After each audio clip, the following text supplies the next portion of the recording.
My wife was cheating! I walked in on her and the gym coach in my own bed while my dad waited downstairs. Let me back up. 11 years. No kids. We were both overweight until 2 years ago when my blood test came back and basically told me I was on track for diabetes, gout, and hypertension. So Jane and I completely changed our lives. I went from 117 kilos down to 85.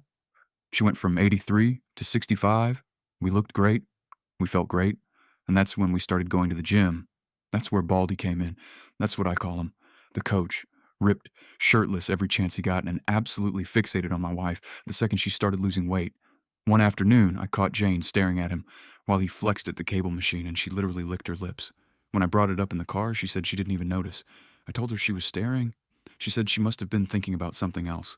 I pushed to change gyms after he grabbed her waist during squats. She called me jealous and immature and resented me for months. Then I got a new job shift. We had to work out at different times. And that's when she completely went cold. No intimacy.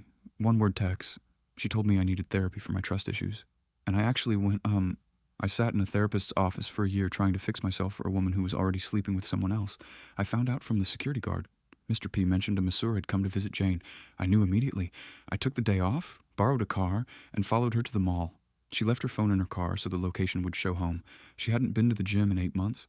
I watched them kiss and walk into a residential building together. So I set a trap. I told Jane I had the flu and needed to stay at my parents'. She packed my bag before I even got home. While she walked me to my car, I realized Baldy was probably already inside the building.